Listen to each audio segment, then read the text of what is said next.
Hello students, स्वागत है आप सभी का एक बार फिर से हमारे इस ऑफिशियल यूट्यूब चैनल में जिसका नाम है एसोल सॉल्यूशन। मैं चंदन कुमार हाजिर हूँ आप सभी के सामने अपनी एक और नई वीडियो के साथ। सो गाइस, आज की इस नई वीडियो में हम बात करेंगे उन सभी स्टूडेंट्स के लिए जो मास्टर ऑफ पॉलिटिकल साइंस के स्टूडेंट्स हैं, यूजी में या फिर पीजी में यानी अंडर ग्रेजुएशन में या फिर पोस्ट ग्रेजुएशन में, वो सिविल सोसाइटी को पढ़ना चाहते हैं, सभ्य समाज को पढ़ना चाहते हैं। सो गाइस, आप सभी के लिए दो वीडियो आई है जिसके अंदर हमने ये बताया है कि भाई सभ्य समाज का क्या अर्थ है, क्या अर्थ नहीं है।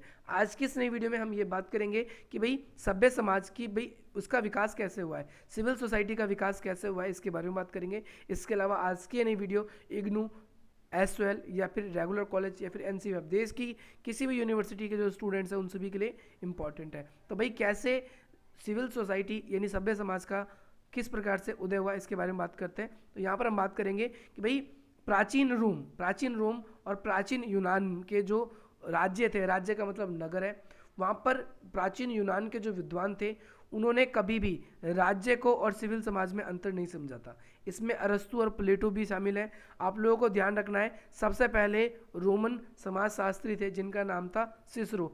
उन्होंने राज्य को इस प्रकार परिभाषित किया है। उन्होंने क्या बताया कि राज्य समाज की एक ऐसी संस्था होती है जिसके सभी सदस्य शासन के अधिकारी और लोगों के साथ मिलजुल कर काम करते हैं।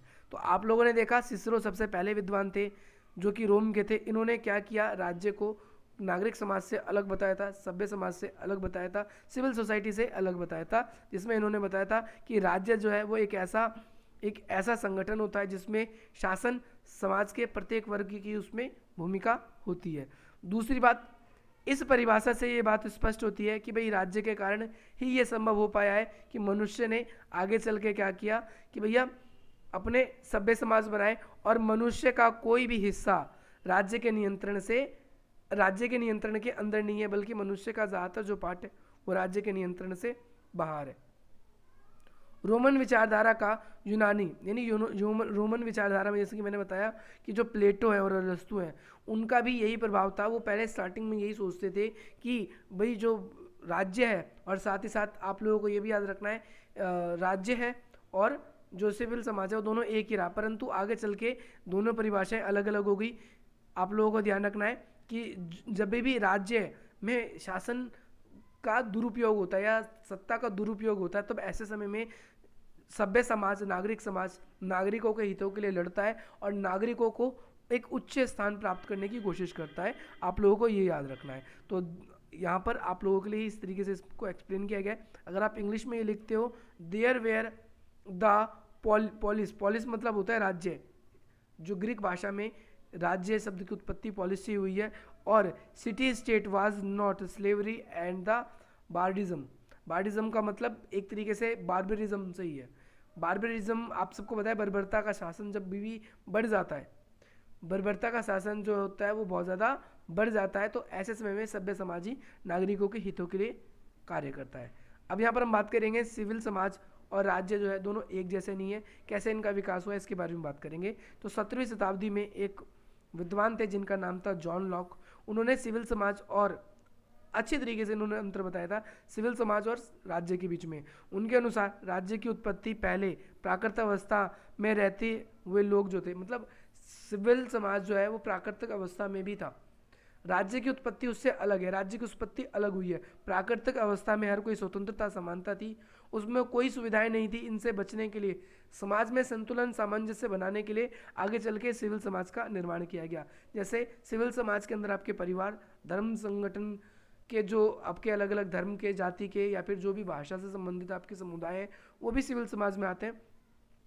और जब सिविल समाज अच्छी तरीके से काम नहीं कर पाता था, तो आगे चल के सिविल समाज के लोगों ने क्या किया, सरकार का गठन किया। और या फिर शासन व्यवस्था में अगर ढंग से कार्य नहीं हो पाता, तो सिविल समाज ऐसे समय में क्या करता है, शासन पर अपना नियंत्रण स्थापित करने की कोशिश करता है।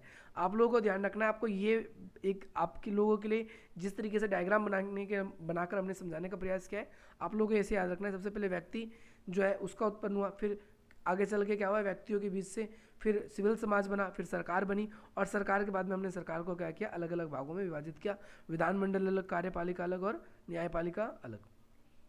लॉक के अनुसार आपको ध्यान रखना है कि लॉक के अनुसार राज्य का बीज तो अवश्य ही सिविल समाज में निहित है। उनका कहना है कि राज्य अस्तित्व में तब आया जब सिविल समाज आया, पर दोनों में समरूपता नहीं है, दोनों में अंतर है। लॉक कहता है कि राज्य जो है असीम है, निरंकुश है, उसे शक्ति प्रदान, कई बार राज्य जो होता है हम राज्य को असीम और निरंकुश शक्ति प्रदान नहीं कर सकते।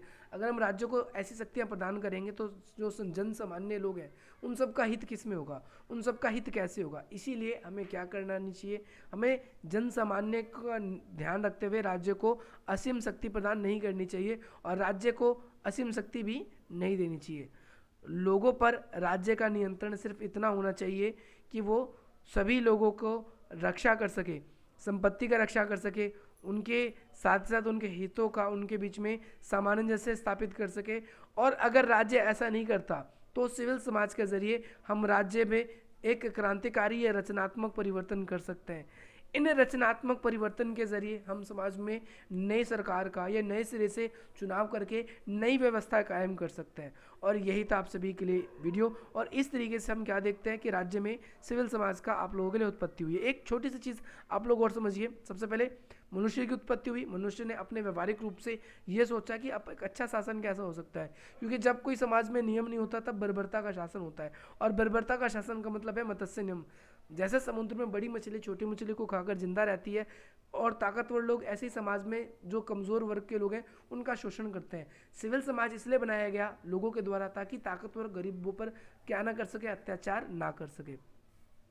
आप लोगों को याद रखना है। और इस तरीके से सभ्य समाज की स्थापना हुई। मुझे ऐसा लगता है आज की इस नई वीडियो से आप लोगों को बहुत वैल्यू मिलेगी और इसी प्रकार के इंटरेस्टिंग वीडियोस पाने के लिए आप हमारी वीडियो को लाइक करेंगे, अधिक से अधिक मित्रों तक शेयर करेंगे और हमारे चैनल को सब्सक्राइब करेंगे। साथ ही साथ अगर आप लोगों का कोई भी सुझाव है तो आप हमें कमेंट करके या फिर इंस्टाग्राम पर फॉलो करके अपने क्वेरी, अपने डाउट्स हमें भेज सकते हैं। और बाकी अगर आप लोगों को वीडियो पसंद आएगी तो आप हमें टेलीग्राम पर भी ज्वाइन कर सकते हैं। जय हिंद, जय भारत।